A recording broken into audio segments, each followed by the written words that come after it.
لیکن یہ کہ اس وقت جو عالم عرب پر صورتحال پیدا ہو گئی اس میں ہمیں کیا کرنا چاہیے، پاکستان کے جو حالات ہیں ان میں کیا مشورے ہیں، اب میں ان چیزوں کے بارے میں آپ سے چند باتیں عرض کروں گا۔ پہلی بات تو یہ ہے کہ مشرق وسطیٰ کے مسئلے میں اس کے پس منظر کو سمجھ لینا چاہیے۔ ہمارے بہت سے احباب جو ہیں وہ فوری طور پر وقتی صورتوں کو، جیسے کہ حالات و واقعات ہوتے ہیں، صرف انہی کے اعتبار سے رائے قائم کرتے ہیں، چیزوں کا پس منظر جو ہے نگاہوں کے سامنے رہنا چاہیے۔ اس صدی کا ایک مختصر سا نقشہ ذہن میں رکھیے۔ یہ 20ویں صدی کے آغاز کے وقت، جسے ہم پورا کہتے ہیں مڈل ایسٹ، بلکہ صرف مڈل ایسٹ نہیں، پورا شمالی افریقہ سلطنت عثمانیہ کا حصہ تھا، خلافت عثمانیہ۔ لیبیا، الجزائر، مصر، پورا حجاز، یمن، پورا عراق، شام، اور یہ شام ہی کے حصے ہیں در حقیقت، اردن اور لبنان، یہ سب یہ شام عرب، عراق عرب، یہ پورا علاقہ خلافت عثمانیہ یہ اس کا حصہ تھا۔ پہلی جنگ عظیم میں انگریزوں نے عربوں کو بغاوت پر آمادہ کیا، غداری پر آمادہ کیا، انہوں نے خلافت عثمانیہ کے خلاف بغاوت کی، بیج بوئے ان کے دلوں کے اندر نفرت کے، ابھارا انہیں کہ تم ترکوں کے غلام کیوں ہو، تمہیں خود حاکم ہونا چاہیے، تم کھڑے ہو جاؤ، ہم مدد کریں گے، تم بغاوت کرو، تم ان ترکوں کے خلاف ہماری مدد کرو، ہم تمہیں آزاد کر دیں گے، تم اپنے پاؤں پر خود کھڑے ہو جانا۔ یہ بہت ہی ہمارے لیے دردناک المیہ ہے اس پہلی جنگ عظیم کا۔ کرنل لارنس جیسا شخص، برطانوی استعمار، اور اس کے نتیجے میں عربوں نے بغاوت کی۔ اور اس قدر دردناک بات آپ کو بتا رہا ہوں، میں پہلی مرتبہ جب سن 62 میں حج کے لیے گیا مدینہ منورہ میں، ابھی وہ ریل کے انجن کھڑے ہوئے تھے۔ یہ ترکی کے زمانے میں، سلطنت عثمانیہ کے زمانے میں بغداد سے مدینے تک ریلوے لائن تھی۔ یہ پورا ایک عالم سلطنت عثمانیہ، صرف سلطنت نہیں، خلافت عثمانیہ، پوری ٹرینیں جو ہے ترکوں کی اڑائی گئی، ہزاروں ترکوں کو شہید کیا گیا، یہاں تک کہ صحن حرم میں شہید کیے گئے سینکڑوں ترک۔ یہ جرم تھوڑے نہیں ہے، معمولی نہیں۔ آج جس کی سزا مل رہی ہے، معلوم ہونا چاہیے کہ وہ جرائم کون کون سے تھے۔ اب بھی جو لوگ گئے ہیں انہوں نے دیکھا ہوگا، ترکی کا قلعہ موجود ہے اوپر پہاڑی کے اوپر، حرم کا جو سب سے بڑا دروازہ ہے باب ملک عبد العزیز، اس کے سامنے ایک لائبریری ہوتی تھی، اب تو غالباً وہ بھی گرا دی گئی ہے، اس کے پیچھے پہاڑی پر ترکوں کا قلعہ ہے پرانا، اس پر توپیں موجود تھیں۔ جب بغاوت ہوئی ہے، جو حرم میں آئے ہوئے تھے ترک فوجی، ظاہر بات ہے نہتے، وہ تو نماز پڑھنے آئے ہوئے تھے، ان کو وہاں ذبح کیا گیا ہے، اور ترکوں نے اپنی توپیں استعمال نہیں کی کہ کہیں بیت اللہ کو کوئی اذن نہ پہنچ جائے۔ بہرحال یہ غداری ہوئی ہے پہلی جنگ عظیم کے دوران، اور نہ صرف ترکوں پہ، عربوں نے کی ہے۔ جیسا کہ میں نے کہا تھا، دو ہیں سب سے بڑے مجرم روئے ارضی کے اوپر امت مسلمہ کے طبقات۔ ہمارا پنجابی سپاہی بھی جا کر انگریزوں کی مدد کر کے ایلن بی کو قبضہ جو لے کر دیا بغداد کا، اس میں ہمارے مسلمان پنجابی سپاہی بھی شامل تھے۔ یہ خون چکاں باب ہے ہماری تاریخ کا اس صدی کا۔ لیکن اس کے بعد سلطنت عثمانیہ کے ٹکڑے ہو گئے، چیتھڑے ہو گئے۔ ایک انگریز نے لکھا ہے یہ جملہ، ذہن میں بجھا ہوا جملہ، کہ تاریخ میں یہ بات ثبت ہو جائے گی کہ ایک انگریز نے اس سلطنت کے ٹکڑے کر دیے کہ جو عمر فاروق نے قائم کی تھی رضی اللہ تعالیٰ عنہ۔ یہ پورا عالم، یہ تمام علاقہ کس نے فتح کیا تھا؟ یہ بات ہاتھ بدل گئے تھے، پھر ترک آ گئے، خلافت عثمانیوں کے پاس چلی گئی، لیکن یہ سلطنت تو حضرت عمر رضی اللہ تعالیٰ عنہ کے زمانے سے چلی آ رہی تھی۔ اس کو ایک انگریز کرنل نے، اور اس نے بغاوت میں آمادہ کر کے عربوں کو اور ترکوں کے پیٹھ میں چھرا ڈھپوا کر ان کے ذریعے سے اور ٹکڑے کر دیے۔ لیکن جب جنگ ختم ہوئی، اب انہوں نے کہا کہ اب ہمیں آزادی دیجیے، تو اب انہیں معلوم ہوا کہ غداروں کو دنیا میں کیا ملتا ہے، ٹکڑے کر دیے گئے۔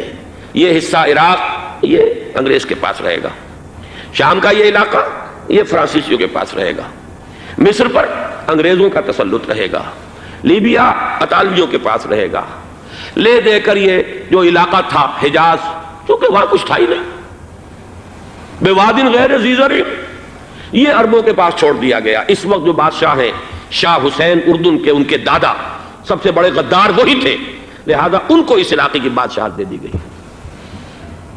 اس کے بعد نجد سے ایک تحریک اٹھی ہے، وہ سعودی جو خاندان ہے وہ نجد سے اٹھا ہے۔ نجد میں اس وقت کچھ بھی نہیں تھا، وہ تو صرف ریت کے تودے تھے اور کچھ بھی نہیں، لہذا ادھر کسی استعماری قوت کو دیکھنے کی ضرورت ہی نہیں تھی۔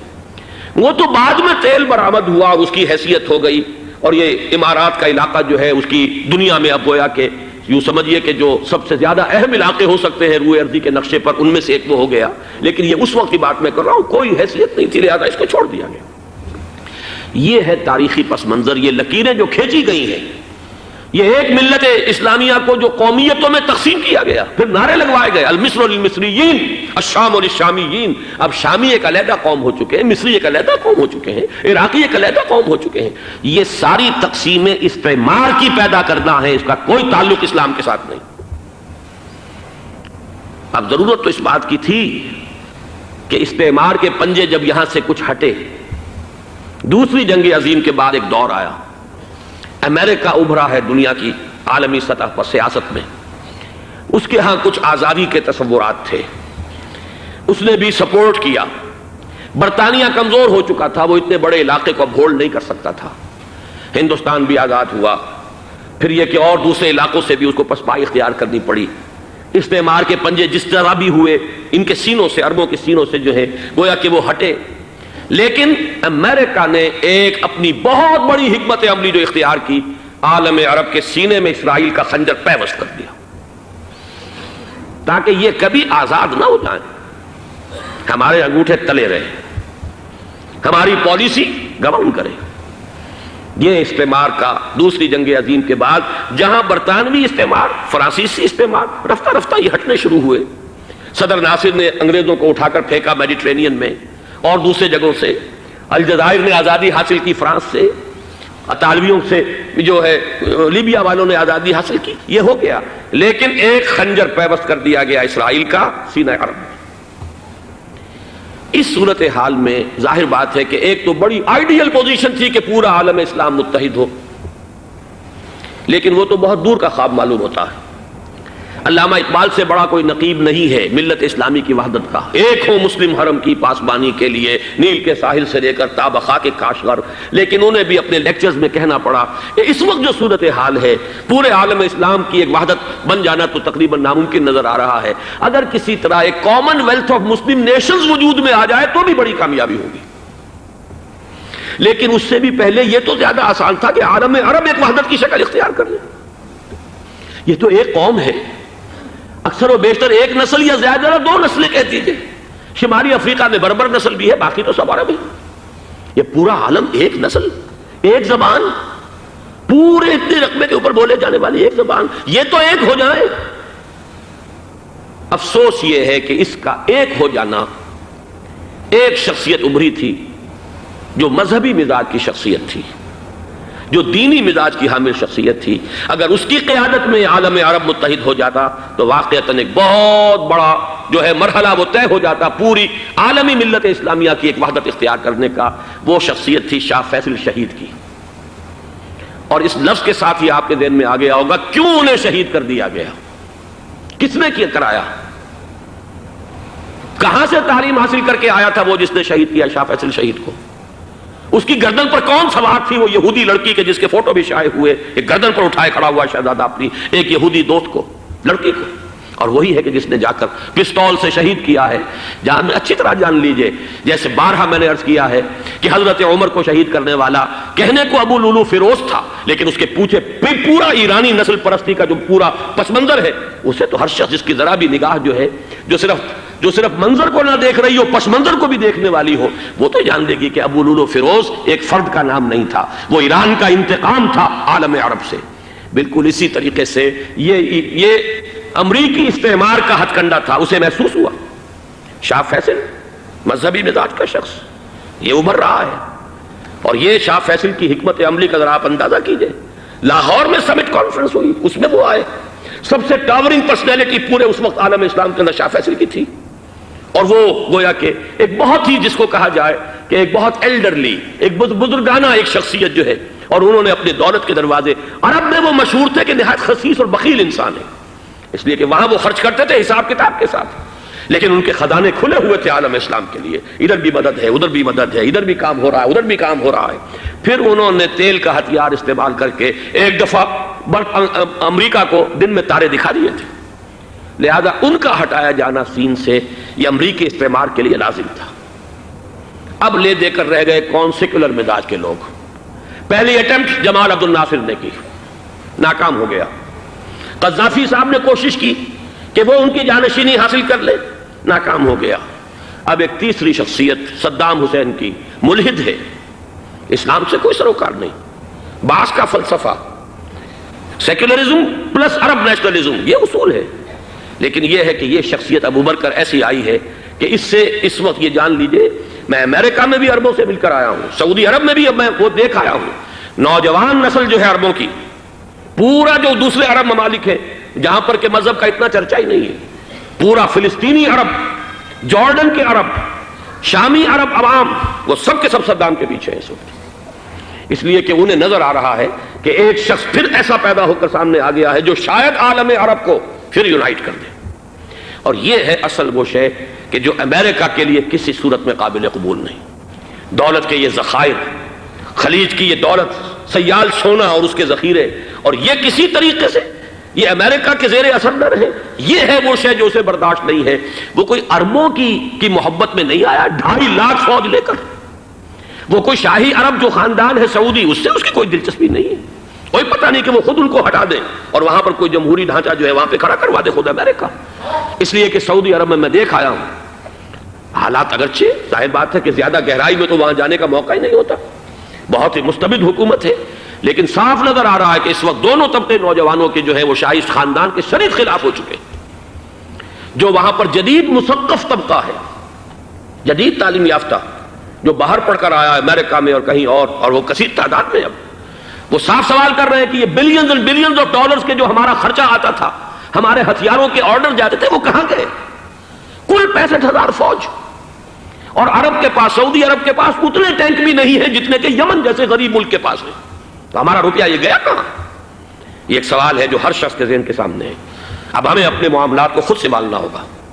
اسی طریقے سے جو مذہبی طبقہ ہے، اور وہاں ہے بڑی تعداد میں مذہبی طبقہ نوجوان جن میں بڑا جذبہ ہے، اور ان کا وہ جوش جہاد انہیں جہاد افغانستان تک لے کر آیا ہے۔ سینکڑوں عرب نوجوان یہاں جو ہے شہید ہوئے، اپنے ملک میں تو انہیں بولنے کی بھی کوئی امکان نہیں ہے، لیکن یہاں وہ جذبہ جو اندر اندر پروان چڑھ رہا ہے، وہ جذبہ انہیں لایا ہے، اور افغانستان کی سنگلاخ وادیوں کے اندر انہوں نے جام شہادت نوش کیا ہے۔ وہ طبقہ بھی شدید اب مخالف ہو چکا ہے کہ انہوں نے امریکیوں کو بلا کر، ان میں یہودی بھی ہیں، عیسائی تو ہے ہی ہے، یہودی ہیں، یہودی عورتیں ہیں، جو کچھ اب وہاں بے حیائی اور بے پردگی کے مناظر نظر آ رہے ہیں۔ یہ سرزمین عرب، میں نے امریکہ میں تقریر سنی ہے اسنا کے جو فائنل ان کا ایک سیشن تھا، اسلامک سوسائٹی آف نارتھ امریکہ، جس میں میں مدعو کیا گیا تھا، اور اسی لیے میں نے یہ سفر کیا تھا۔ ایک نوجوان نے جو تقریر وہاں پر کی ہے، واقعہ یہ ہے کہ میں حیران رہ گیا اس کی جرأت کا۔ اس نے کہا کہ حضور نے فرمایا تھا کہ جزیرہ نما عرب میں 2 دین جمع نہیں ہو سکتے، اور آج شاہی خاندان کی صرف اپنی حکومت کو بچانے کے لیے امریکیوں کو اتنی بڑی تعداد میں بلا لیا گیا ہے، جن میں موبائل چرچ بھی ہیں، موبائل سینیگوگز ہیں، یہودی مرد اور عورتیں جو ہے دندناتے پھر رہے ہیں آج عرب کی سرزمین پر۔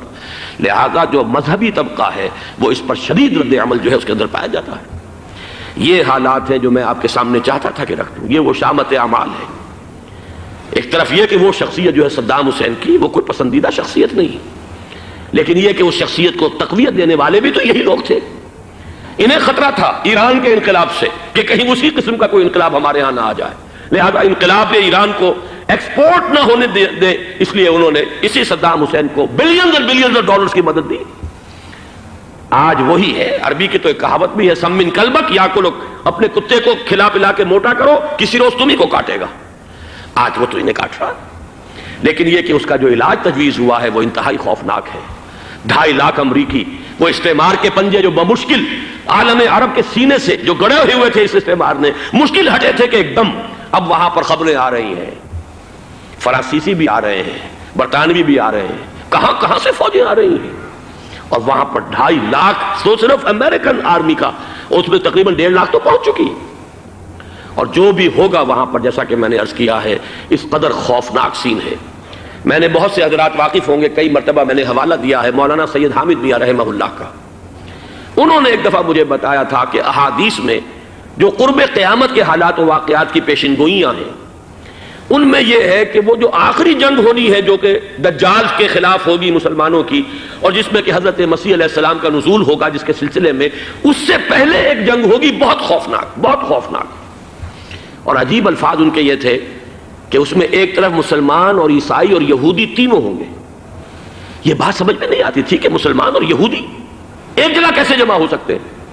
آج وہ نقشہ نظر آ گیا۔ آج اسرائیل، امریکہ، سعودی عرب اب یہ ایک ہے، بلکہ چلتے آئیے مصر، اسرائیل، سعودی عرب اور جو بھی ان کے حواری ہیں وہ سب ایک صف میں کھڑے ہیں، اور ان کے اوپر سیادت کس کی ہے؟ امریکہ کی۔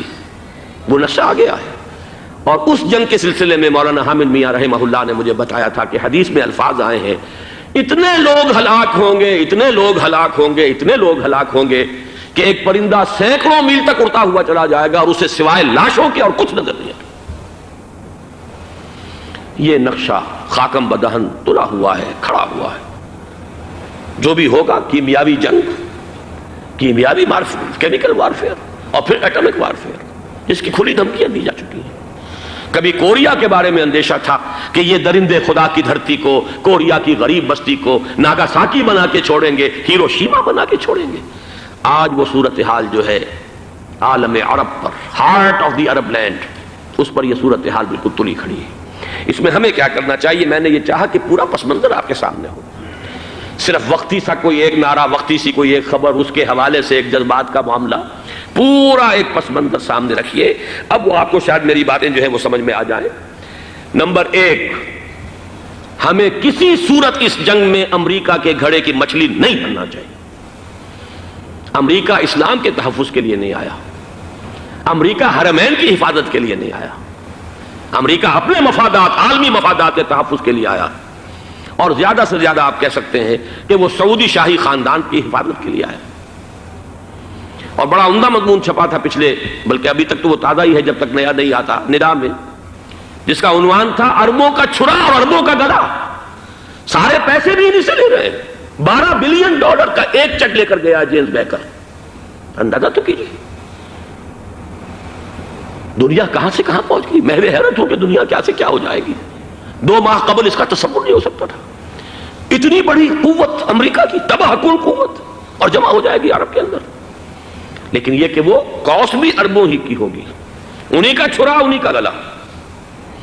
ہمیں کرنا یہ چاہیے، اللہ تعالی ہماری حکومت کو، ہمارے سیاستدانوں کو، ہمارے ذمہ دار لوگوں کو ہدایت دے، وہ امریکہ کے گھڑے کی مچھلی نہ بنے۔ اس کے تحفظ کے لیے یا شاہی خاندان کی حفاظت کے لیے بہت کچھ انہوں نے عیش کر لیے، کافی عیش کر لیے۔ باقی یہ کہ اب جو کچھ ہونا ہے وہ ہونا ہے۔ حرمین شریفین کو تو خود عرب کے لوگ کہتے ہیں کہ کوئی خطرہ نہیں ہے۔ سارا جھگڑا تو وہ تیل کی دولت کا ہے۔ وہ تیل کی دولت جو ہے وہ شمال مشرقی کونے کے اندر ہے۔ بلکہ یہ کہ جو رد عمل پیدا ہوا عالم اسلام میں اور سعودی عرب میں، خود اس کے مذہبی نوجوانوں میں امریکی فوجوں کی آمد کے خلاف اس کا جواب دیا گیا رابطہ عالم اسلامی کی طرف سے کہ یہ جو بھی جنگ کا محاذ ہے، جو فوجیں ہیں، یہ حرمین سے تو 1500 کلومیٹر دور ہیں، تو حرمین کو تو کوئی خطرہ نہیں ہے۔ خطرہ ہے امریکہ کے عالمی مفادات کو۔ آج آپ کو معلوم ہے دنیا 2 طبقوں میں بٹی ہوئی ہے، دی رچ اینڈ دی پور۔ یہ جو اقوام ہیں، جو 6-7 قومیں شمار ہوتی ہیں دنیا کی دولت مند قومیں، ان کے لیے خطرہ ہے کہ یہ اگر ہم ان کا جو سب سے بڑا ذریعہ ہے اس کا صنعت کا، یہ تیل، اگر اس کو کچھ ہو گیا تو ان کی سب کی اکانومی جو ہے وہ ایک دم دھڑام سے زمین پر آ جائے گی، وہ بھی برابر ہو کر رہ جائیں گے دنیا کے دوسرے ملکوں کے۔ یہ اس کی حفاظت کے لیے آئے ہیں۔ ہمارے نوجوان کو آج میں سوچتا ہوں کاش کہ ہمیں معلوم ہو، ہمیں وہ تاریخ دہرانی نہیں چاہیے کہ ہم نے پہلی جنگ عظیم میں انگریزوں کے استعمار کے پنجے گڑوانے کے لیے اپنی جانیں دیں۔ پنجاب کا نوجوان، پنجاب کا مسلمان سپاہی بھی جا کر LNB کو قبضہ دلوانے کے اندر اور بغداد پر قبضہ کرانے میں اس کے تعاون کیا، اس کی مدد کی۔ کیا آج بھی وہی تاریخ اپنے آپ کو دہرائے گی؟ آج ہمارا فوجی جائے گا وہاں پر امریکہ کے تحفظ کے لیے، اس کے مفادات کے تحفظ کے لیے۔ پہلی بات یہ کہ یہ ہرگز نہیں ہونا چاہیے۔ ہونا کیا چاہیے؟ پہلی کوشش یہ ہو کہ یہ بین الاسلامی معاملہ بنے، مسلمان امت آئے، امریکی فوجیں جائیں، فرانسیسی جائیں، برطانوی جائیں۔ ہاں اس صورت میں کہتا ہوں پاکستان کا ایک ایک بچہ وہاں جائے اور اپنی جان قربان کر دے، اس لیے کہ یہ قرآن کا حکم ہے۔ وَإِن طَائِفَتَانِ مِنَ الْمُؤْمِنِينَ اقْتَتَلُوا فَأَصْلِحُوا بَيْنَهُمَا فَإِن بَغَتْ إِحْدَاهُمَا عَلَى الْأُخْرَى فَقَاتِلُوا الَّتِي تَبْغِي حَتَّى تَفِيءَ إِلَى أَمْرِ اللَّهِ فَإِن فَاءَتْ فَأَصْلِحُوا بَيْنَهُمَا بِالْعَدْلِ وَأَقْسِطُوا إِنَّ اللَّهَ يُحِبُّ الْمُقْسِطِينَ۔ امت مسلمہ کو حکم دیا گیا ہے اگر مسلمانوں کے 2 گروہ لڑ پڑے تو تم صلح کراؤ، اور اگر ایک فریق زیادتی پر تلا رہے، اڑا رہے، تو اب سب مل کر اس سے جنگ کرو یہاں تک کہ اسے اللہ کے حکم کے آگے جھکا دو۔ پھر اگر وہ اللہ کا حکم مان لے، صلح پر آ جائے، تو پھر عدل و قسط کے ساتھ ان کے درمیان صلح کرا دو۔ یہ ہمیں حکم ہے، مسلمانوں کو حکم ہے۔ لیکن یہ کہ یہ امریکی آ رہے ہیں اور امریکی استعمار اور امریکی مفادات، اور اس کے لیے جو ہے پاکستان کا مسلمان سپاہی بھی جائے، میرے نزدیک کسی صورت میں صحیح نہیں۔ مطالبہ بھی ہو رہا ہے، آج ہی غالباً ایک انٹرویو آیا ہے، شاہ حسین کے بھائی جو ہیں حسن بن طلال، انہوں نے بھی یہی کہا ہے کہ اس کو مسلمانوں کو آپس میں اس معاملے کو طے کرنا چاہیے، اس قضیے کو، امریکی فوجوں کو یہاں سے فوراً واپس جانا چاہیے۔ اور یہی بات میں یقیناً تائید کروں گا، تحسین کروں گا، یہی موقف ایران کا ہے۔ ایران عراق کے خلاف جو یو این او کے سینکشنز ہیں، کہتا ہے ہم اس کی پابندی کریں گے، لیکن امریکہ کو یہاں سے نکلنا چاہیے۔ یہ مسلمانوں کا اپنا معاملہ ہے، وہ آپس میں طے کریں۔ پاکستان کو بھی یہی موقف اختیار کرنا چاہیے پوری قوت کے ساتھ۔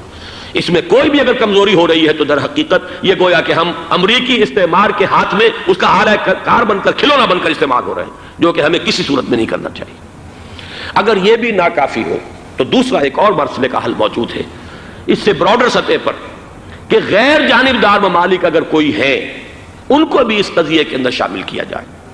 ایک تحریک تھی کسی زمانے میں، کافی بڑی تھی، لیکن یہ کہ وہ بھی اگر اس کے اندر شامل ہو جائیں۔ لیکن امریکہ، رشیا، یہ تو ظاہر بات ہے سپر پاورز ہیں، ان کے مفادات ہیں، عالمی اور گلوبل مفادات ہیں، لہذا اول تو یہ ہونا چاہیے کہ بین الاسلامی معاملہ بنا کر، اس صورت میں جیسا کہ میں نے عرض کیا ہماری پوری فوج بھی جائے اللہ پر توکل کر کے، پاکستان کا محافظ اللہ ہوگا، اگر اللہ کے ایک حکم کے اوپر عمل کرتے ہوئے مسلمان یہاں سے جائیں اور جا کر وہاں پر جو ہے اپنی جانیں دینے کو تیار ہو جائیں۔ لیکن اگر یہ اس میں بھی کافی نہ ہو تو جو بھی غیر جانبدار ممالک ہیں ان کو بھی اس معاملے کے اندر شریک کیا جا سکتا ہے۔ بدرجۂ آخر اگر پاکستانی فوج جائے، وہ صرف حرمین شریفین کے گرد و نواح میں ان کو ڈپلوائے کیا جانا چاہیے۔ اگر خدا نہ خواستہ وہاں پر کوئی آنچ آنے کی شکل پیدا ہو جائے تو اس کی، اے ارض پاک تیری حرمت پہ کٹ مرے ہم، اس کے لیے مسلمانوں کو تیار رہنا چاہیے۔ اس لیے کہ بہرحال جہاں تک ارض پاک کی حرمت کا تعلق ہے وہ ہمارے ایمان کا جز ہے۔ باقی برطانوی مفادات، امریکی مفادات، صنعتی ممالک کے مفادات یا کسی شاہی خاندان کے مفادات، یہ شاہی خاندان یہ تو گرتی ہوئی دیواریں ہیں، جانا ہے آج نہیں تو کل، لیکن یہ کہ اصل معاملہ ہے امت کا، اصل معاملہ ہے امت مسلمہ کا، اصل معاملہ ہے حرمین شریفین کا، لہذا ان دونوں چیزوں کو لازماً گڈمڈ نہ کریں۔ آپ حضرات کے علم میں ہے کہ اس سے پہلے ایران کی طرف سے بار بار مطالبہ ہوا کہ حرمین کو بین الاسلامی کنٹرول میں دے دیا جائے اور سعودی عرب کا اس کے اوپر سے جو انتظامی عمل دخل ختم کر دیا جائے۔ میں نے کبھی تائید نہیں کی، اس لیے نہیں کی کہ میرا مشاہدہ ہے، میں گیا ہوں بارہا، سعودی عرب کی حکومت نے چاہے خود بھی بڑے بڑے محل بنائے ہیں لیکن حرمین کی خدمت کے اندر بھی کوئی کمی نہیں کی، اس پر انہوں نے اربوں ڈالر اس پر بھی خرچ کیا ہے، اس کے اوپر انہوں نے اس حج کے انتظامات پر پوری حکومت جو ہے وہ اپنے آپ کو لگائے رکھتی ہے۔ لہذا اس اعتبار سے کوئی کمی کی بات نہیں وہاں پر آئی کہ جس کے لیے ضرورت ہو کہ ان کا عمل دخل وہاں سے ختم کیا جائے، لیکن یہ صورتحال اب جو پیدا ہو گئی ہے یہ بالکل مختلف ہے، اسے اس کے کانٹیکسٹ کے اندر دیکھا جانا چاہیے، اور اسی کے حوالے سے میں نے چند رائے آپ کے سامنے رکھی۔ اب آئیے پاکستان کی طرف، جو ہمارا اصل مسئلہ ہے، اس کے تو ہم سب سے بڑے ذمہ دار ہیں، اس کی بھلائی ہے تو، برائی ہے تو، اس میں خیر آتا ہے تو وہ بھی ہماری کوشش اس کے لیے ضروری ہے، اور کوئی شر پیدا ہوتا ہے تو اس کی ذمہ داری بھی ہم پر آئے گی۔ اس کے ضمن میں چند باتیں عرض کر رہا ہوں۔ شدید ترین خطرہ ہے، جیسا کہ میں عرض کر چکا ہوں، کہ بھارت حملہ کرے گا۔ مجھے تو تقریباً یہ رائٹنگ آن دی وال کے مانند ایک فیصلہ نظر آ رہا ہے، بلکہ آج میں کسی سے کہہ رہا تھا کہ اگر اب نہیں تو پھر کبھی بھارت حملہ نہیں کر سکتا۔ اس کے لیے سچویشن بالکل رائٹ ہے۔ 2 مرتبہ ایکسرسائز کر چکا ہے وہ، خاص ٹارگٹ بنا کر حیدرآباد کو، اور اس کے پیش نظر ہے سندھ میں جو بھی خلفشار ہے اسے اس کے علم میں ہے، جو بھی تصادم ہے۔ اب بھی اگرچہ اس وقت کی جو ہماری اندرونی سیاست ہے یہ اس کا کرشمہ سامنے آیا ہے کہ جی ایم سید صاحب کو ایگزونریٹ کیا جا رہا ہے، ان کو اب محب وطن کا خطاب دوبارہ دیا جا رہا ہے۔ وہ شخص کہ جس نے اسلام کے خلاف انتہائی زہریلی باتیں کی ہیں، وہ شخص جس کی کتاب اب پاکستان ٹوٹ جانا چاہیے، وہ لاکھوں کی تعداد میں ہندوستان سے چھپ کر آئی ہے، یہاں تقسیم ہوئی ہے، آج اسے سند دی جا رہی ہے۔ یہ ہے ہماری اندرونی سیاست کے کرشمے، میں اس پر تفصیل سے نہیں جانا چاہتا، لیکن اس شخص کی دیکھیے، وہ جو علامہ اقبال کا شعر ہے کہ بت کرے میں برہمن کی پختہ زناری بھی دیکھ، دیکھ کعبے میں شکست رشتہ تسبیح شیخ اور بت قدے میں برہمن کی پختہ زناری بھی دیکھ کہ نظر یہ آ رہا ہے کہ اس نے رہا ہوتے پہلا بیان یہ دیا ہے کہ ہماری پہلی ترجیح یہ ہے کہ پاکستان ٹوٹ جائے اور ہندوستان کے ساتھ ہم ایک انڈیپینڈنٹ اسٹیٹ کی حیثیت سے کنفیڈریشن قائم کریں، سندھو دیش confederation with India independent of Pakistan. پھر دوسری ترجیح بھی ہے، تیسری آخری ترجیح یہ ہے کہ پاکستان کو 5 ریاستوں میں تقسیم کر دیا جائے اور ایک لوز کانفیڈریشن ہو، بس اس کے سوا کچھ نہیں۔ 5ویں بھی وہ اردو والوں کے لیے نہیں، مہاجرین کے لیے نہیں، ان کے لیے تو ان کے پاس کچھ نہیں ہے۔ 5ویں بھی پنجاب میں سے کاٹ کر سرائیکی صوبہ بنایا جائے اور سندھ میں تو بہرحال اردو بولنے والوں کو سندھی پن کر رہنا ہوگا۔ یہ اس شخص کا رہائی کے بعد بھی بیان ہے جسے آپ سند دے رہے ہیں کہ وہ محب وطن ہے، اور وہ غدار نہیں ہے، وہ پاکستان کا مخالف نہیں ہے۔ بہرحال یہ حالات جو ہے انتہائی خوفناک ہیں ہمارے۔ آج کشمیر میں جو صورتحال ہے ہندوستان کے لیے انتہائی تشویشناک ہے۔ جو بدنامی اس کو مل سکتی تھی مل چکی ہے، اور یہ آپ نے دیکھ لیا وہ امریکہ بہادر جو 1.5-2 لاکھ آدمی لے کر پہنچ گیا سعودی عرب میں، اس نے انگلی تک نہیں اٹھائی ہے کہ کشمیر میں بھارت کیا کر رہا ہے۔ یہ ہے ان کی ڈبل سٹینڈرڈز، یہ ہے ان کی بے ایمانیاں کہ بھارت جو کچھ کر رہا ہے وہاں۔ آج اگر ظلم ہو رہا ہے کویت میں عراقیوں کے ذریعے، پورے ورلڈ ٹیلی ویژن پر، CNN پر، فلاں پر اور اخبارات میں، آج بھی ایک لمبا مضمون میں نے اخبار میں پڑھا ہے، لیکن یہ ہے کہ کشمیر میں کیا ہو رہا ہے کہیں تذکرہ نہیں ہو رہا۔ یہ ہے دنیا کے اندر دیانت اور امانت اور شرافت کا حال، اور بین الاقوامی سیاست جو ہے اس کے ڈبل سٹینڈرڈز۔ لہذا جو بدنامی بھارت کو آ سکتی تھی وہ آ چکی ہے۔ ہندوستان سے ایک نوجوان مسلمان صحافی دہلی سے آئے تھے، نئی دنیا ایک پرچہ نکلتا ہے اس کے طرف سے وہ دورہ کر کے گئے ہیں، مجھ سے بھی لاہور میں ملے تھے، تقریباً 1 مہینہ 1.5 مہینہ ہوا۔ ان کے الفاظ سن کر میں کانپ گیا تھا۔ انہوں نے کہا تھا کہ بھارت کی حکومت اس کے اوپر تلی ہوئی ہے کہ چاہے ایک اور آخری کشمیری کو بھی ہلاک کرنا پڑے، وہ کشمیر کے اندر کبھی بھی کوئی معاملہ جو ہے کشمیر کی آزادی یا کشمیر کو پاکستان کے لیے جانے کے لیے تیار نہیں ہے۔ کیا بگڑے گا اس کا؟ آپ سمجھئے کہ اگر 80-90 کروڑ قوم کی ایک قوم ہے، 1 کروڑ آدمی ختم کر دیں، ان کا دل تو جو ہے اس پہ دکھے گا نہیں۔ حال ہمارا یہ ہے کہ ہم تو کوئی چیلنج بھی نہیں کر سکے، ہم تو اپنی صفائی دیتے رہے کہ نہیں ہمارا کوئی ہاتھ نہیں ہے، ہم نے کچھ نہیں کیا ہے، ہمارا کوئی اس کے اندر عمل دخل نہیں ہے، بس یہی ہماری ڈپلومیسی کا شاہکار رہا ہے۔ یہ حال ہے پاکستان کا۔ لہذا بھارت کا وہ معاملہ جو ہے، میں نے جیسا کہ آپ کے سامنے مختلف فیکٹرز گنوا دیے تھے، اندرونی اس کی سیاست، اندرونی خلفشات، وہ تو اب آ کر رہے گا۔ اللہ یہ کہ اللہ تعالیٰ کے قبضہ قدرت میں ہر شے ہے، وہ ٹال دے تو ٹال دے۔ مجھے اقبال کا وہ شعر یاد آ رہا ہے، تقدیر تو مبرم نظر آتی ہے ولیکن پیران کلیسا کی دعا ہے کہ یہ ٹل جائے۔ ہم دعا کریں کہ یہ ٹل جائے وقت، لیکن یہ ہے کہ تقدیر مبرم نظر آ رہی۔ اس حالت میں ہمیں کیا کرنا چاہیے؟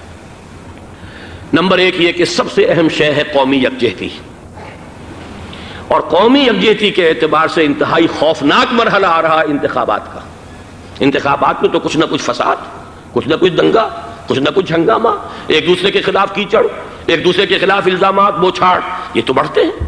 بھارت میں بھی قتل و غارت گری ہو جاتی ہے کچھ نہ کچھ۔ لہذا یہاں پر بھی پیر پگاڑا صاحب جو ہمیشہ سے کہتے چلے آ رہے ہیں فیملی پلاننگ، آج پھر ان کا جملہ آ گیا ہے کہ شاید اس انتخابات میں فیملی پلاننگ کے ذریعے سے کوئی بہت بڑا کام ہو جائے۔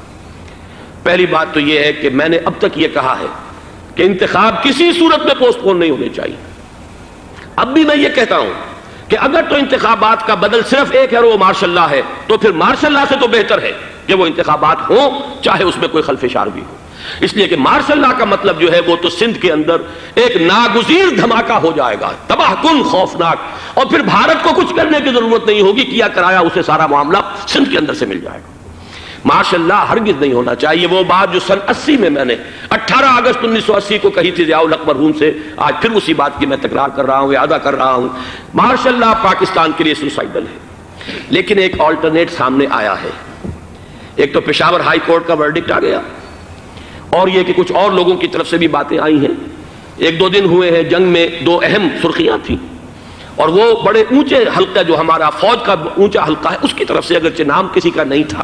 ایک تو یہ کہ مارشاء اللہ یہاں کسی صورت نہیں لگے گا، دوسرے یہ کہ کوئی قومی حکومت کی تشکیل جو ہے اگر کسی طرح ہو سکتی ہو تو وہ اس وقت کا حل ہے، اور وہ اسی شکل میں ممکن ہے۔ اگر تو الیکشن آپ پوسٹ پون کرتے ہیں اور اسمبلیاں پرانی بحال نہیں کرتے، تو پھر تو اس کا مطلب یہ کہ ہمارا کانسٹیٹیوشن ایبروگیٹ ہو گیا اور اس کا آلٹرنیٹ سوائے ایک مارشل لا کے اور کوئی نہیں ہے۔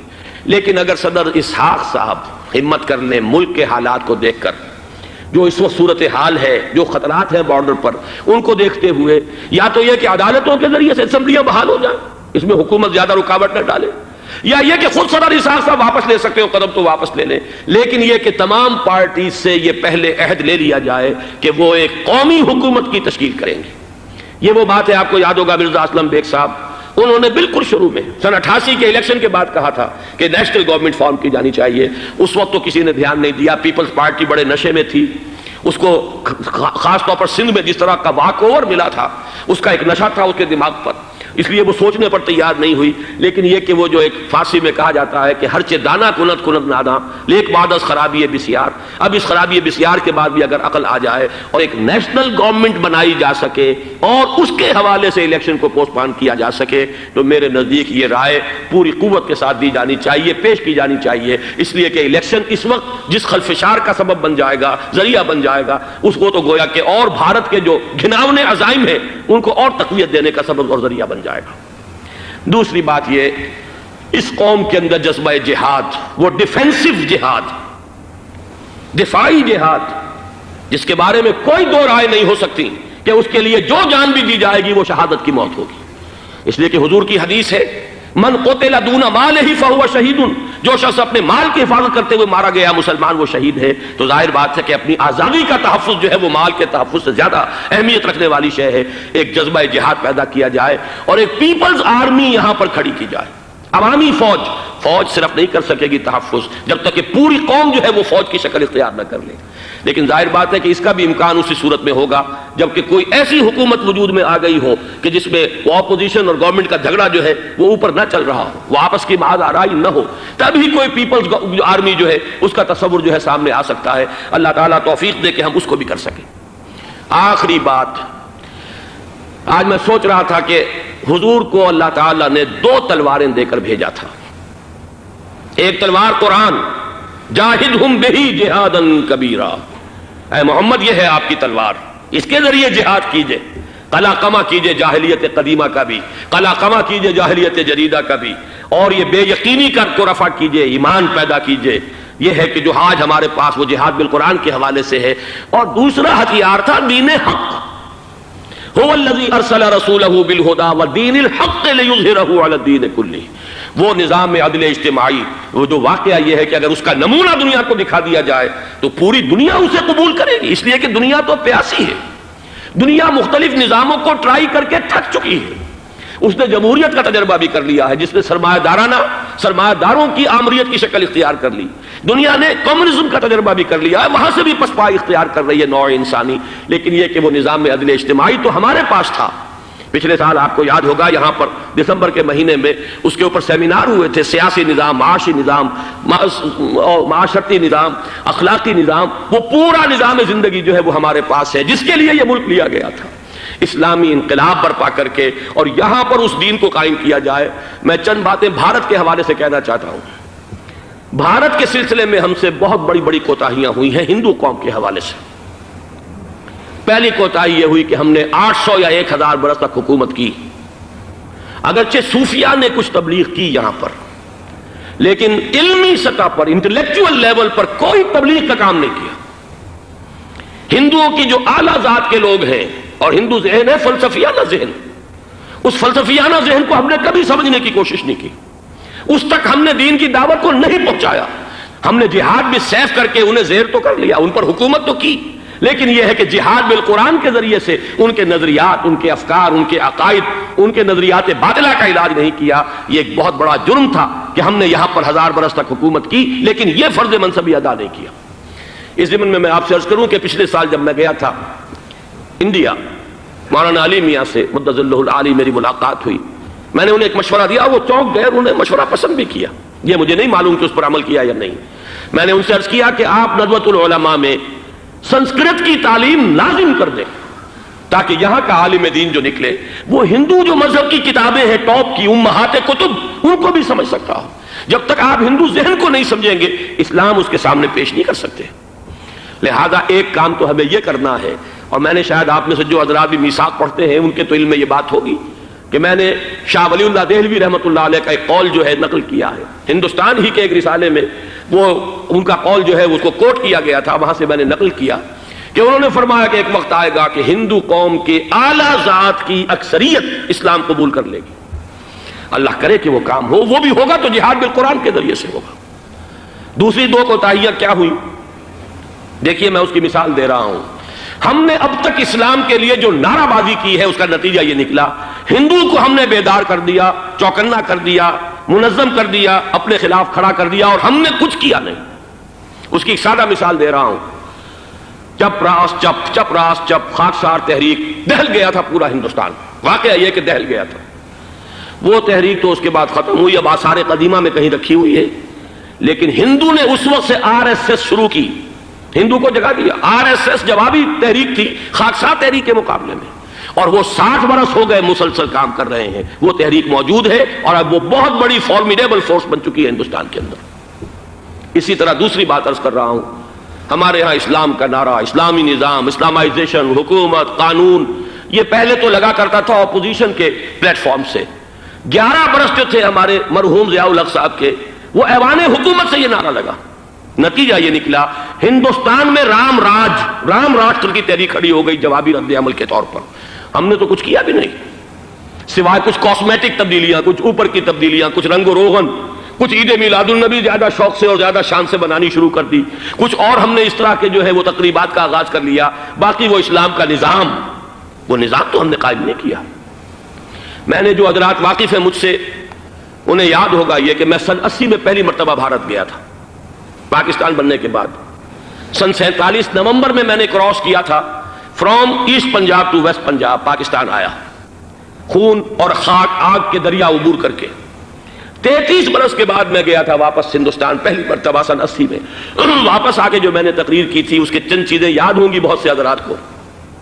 میں نے کہا تھا میں نے 2 چیزیں بڑی اچھی دیکھی ہندوستان میں، جس سے ہندوستان میں مسلمانوں اور اسلام کے مستقبل کے بارے میں جو بہت زیادہ اندیشے اور خطرے تھے وہ دور ہو گئے. ایک یہ کہ ہندوستان میں بھی کوئی ایک نیشنلزم پیدا نہیں ہو سکا، بلکہ ریجنلزم ہے، علاقائیت ہے، لوگوں کے ذہن کے اندر علاقائیت ہے. اگر ایک مرکزی نیشنلزم پیدا ہو جائے تو بھارت بہت بڑی طاقت بن جائے گا، پورے علاقے کے لیے بہت بڑا خطرہ بن جائے گا. دوسری بات میں نے یہ عرض کی تھی کہ اللہ کا شکر ہے کہ ہندو مذہب کا کوئی ریوائول وہاں نہیں ہوا. بائی اینڈ لارج انڈین ہندو جو ہے وہ سیکولر ذہن کا ہے، مذہب کا احیاء وہاں نہیں ہوا. یہ سن 19 کی بات میں کہہ رہا ہوں، اس لیے کہ مذہب کا اگر احیاء وہاں ہو جائے تو مسلمان کے لیے بڑے خطرے کی بات ہو جائے گی. لیکن آج میں آپ سے عرض کر رہا ہوں 1990 میں 10 برس کے بعد یہ جو 11 برس تک ہمارے ہاں اسلام کی رٹ لگی ہے، نتیجتاً اب وہاں ملیٹنٹ ہندو ریوائولزم ایک بہت بڑی قوت بن کر آ چکا ہے. ہم نے کچھ کیا بھی نہیں، نعرے لگائے. اور وہاں بی جے پی اب اگلے الیکشن کے اندر وہ یقین رکھتی ہے کہ اس کی حکومت ہوگی. اس وقت بھی بی پی سنگھ کی حکومت جو ہے اسی کے بل پر کھڑی ہے. میری ملاقات ریاض میں ایک ہوئی ہے مراد آباد کے نوجوان سے، اور گفتگو کے آخر میں وہ رو پڑا کہ ہم ہندوستانی مسلمان کیا کریں، ہم تو ایک ایسی صورتحال سے دوچار ہو گئے ہیں کہ کوئی صورت ہمیں نظر نہیں آ رہی بچاؤ کی. 30 اکتوبر کی ڈیٹ دی ہوئی ہے VHP نے، وشوا ہندو پریشد جو ہے VHP، اس کے دے رکھی ہے کہ ہم نے ہر صورت کچھ بھی ہو جائے. اور ایسے ایسے طریقے ان کے ہیں. وہ پہلے اینٹیں انہوں نے روانہ کرنی شروع کی تھی، اس کے بعد اب یہ ہے کہ ایک ایک گاؤں سے ایک ایک آدمی آئے گا، 30 لاکھ گاؤں سے ایک ایک آدمی چل کر آئے گا. اور وہ جب پہنچیں گے تو کوئی ان کے اوپر چونکہ ایک ایک آدمی چل کر آ رہا ہوگا، کوئی دفعہ 144 حکومت کی نہیں لگ سکے گی. اور ہم جب اتنے لوگ جمع ہو جائیں گے لا محالہ ہم نے وہ مندر جو ہے تعمیر کرنا ہے اور وہ مسجد گرا دینی ہے. اور ادھر مسلمان جو ہے آخری طور پر طے کیے ہوئے ہیں کہ چاہے ہم سب کٹ مریں لیکن ہم یہ مسجد گرنے نہیں دیں گے. خدا نہ خواستہ یہ صورتحال اگر بالفعل ہو جاتی کنفنٹریشن اس وقت، تو پھر بھی جو حکومت یوپی کی ہے وہ کچھ نہ کچھ مسلمانوں کا ساتھ دے رہی ہے. لیکن یہ کہ بے بس ہوتے کوئی دیر نہیں لگے گی. اگر لاکھوں لوگ جمع ہو جائے اس شہر کے اندر، ایودھیا کے اندر، تو ظاہر بات ہے ہر حکومت گھٹنے ٹیکنے پر مجبور ہو جاتی ہے. 50,000 اہل تشیع نے ضیاء الحق صاحب کے گھٹنے ٹکوا دیے تھے، داغ رگڑوا دی تھی، اور وہ جو آرڈیننس تھا زکوٰۃ آرڈیننس اس میں ترمیم کروا دی تھی. کیا ہوگا؟ نہایت خوفناک صورتحال ہے. لیکن اگر ہم یہاں اسلام صرف نام نہ ہو عملاً قائم کر کے دکھا دیں، مجھے یقین ہے کہ خود ہندو اسے قبول کرے گا. یہ تو نعمت ہے، یہ راحت ہے، یہ نظام عدل ہے، یہ تو بہترین حل ہے ہمارے تمام مسائل کا. لیکن یہ کہ اگر ہم نے وہ کام نہ کیا، وہ اسلامی انقلاب کی طرف پیش قدمی نہ کی، وجاہدہم بہی جہاداً کبیرہ کے ذریعے سے ایمان، اور ایمان کے ساتھ اس کا لازمی نتیجہ وہ ایک جد و جہد، انقلابی جد و جہد، اور اس کے نتیجے میں پاکستان میں اسلامی انقلاب لا کر اسلام کے نظام عدل اجتماعی کو قائم کرنا، یہ ہے دوسرا کرنے کا اصل کام، اور یہ ہے در حقیقت کہ جو ہمارے تمام مسائل کا حل ہے۔